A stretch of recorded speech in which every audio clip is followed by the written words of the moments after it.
आप सब मेरे ऑनलाइन बहन भाइयों को एक बार फिर से जय मसीह की। परमेश्वर के अनुग्रह, दया और कृपा से परमेश्वर ने हमें सबको जीवित रखा और सही सलामत रखा। इसके लिए प्रभु का धन्यवाद करेंगे। और आज तारीख है 21/3/2025, सुबह के सुंदर समय।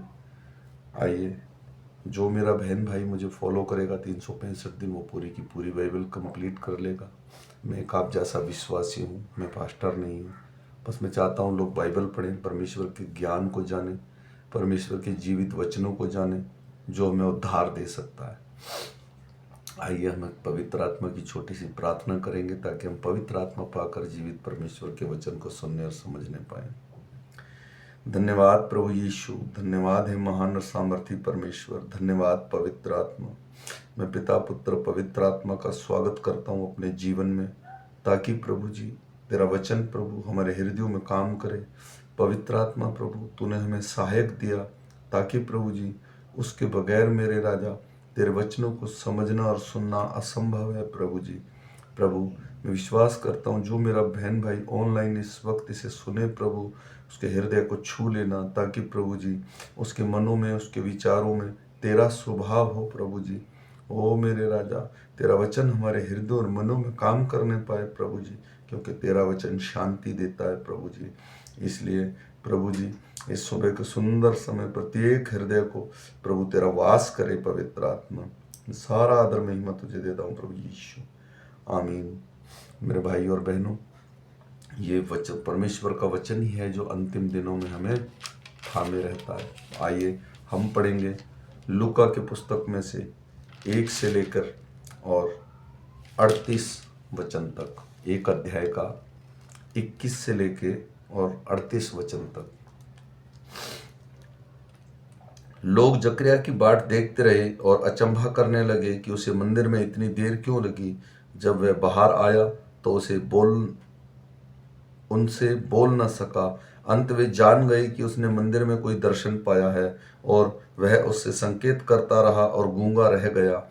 जब उसकी सेवा के दिन पूरे हुए तो वह अपने घर चला गया।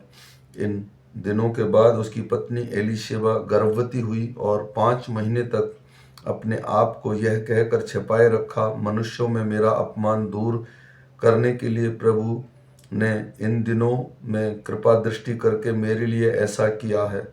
6वें महीने में परमेश्वर की ओर से जिब्राइल स्वर्गदूत गलील के नासरत नगर में एक कुंवारी के पास भेजा गया, जिसकी मंगनी यूसुफ नामक दाऊद के घराने के एक पुरुष से हुई थी।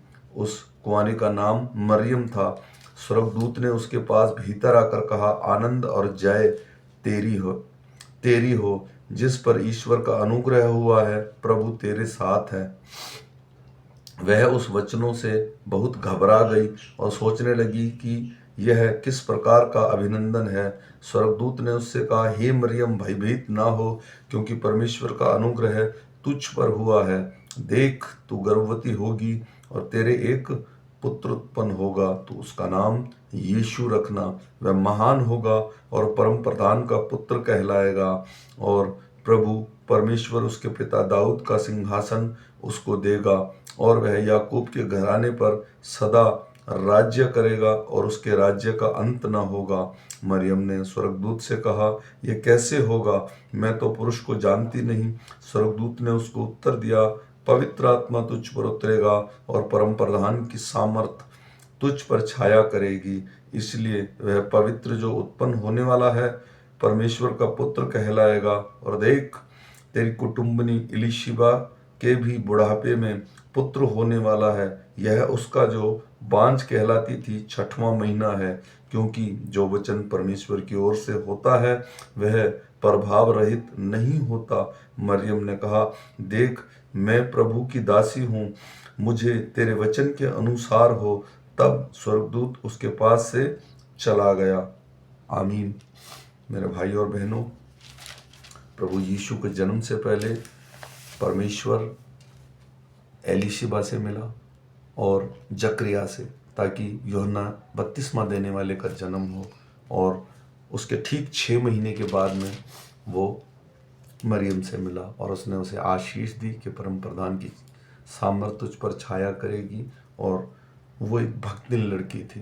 तो मैं आशा करता हूँ कि ये वचन हमारे हृदय और मनों में काम करे और दिन भर इसे मनन करें, ताकि परमेश्वर की गूढ़ बातें हम समझ सकें। फिर मिलते हैं शाम के वचन के साथ। तब तक मेरे सारे ऑनलाइन बहन भाइयों को जय मसीह।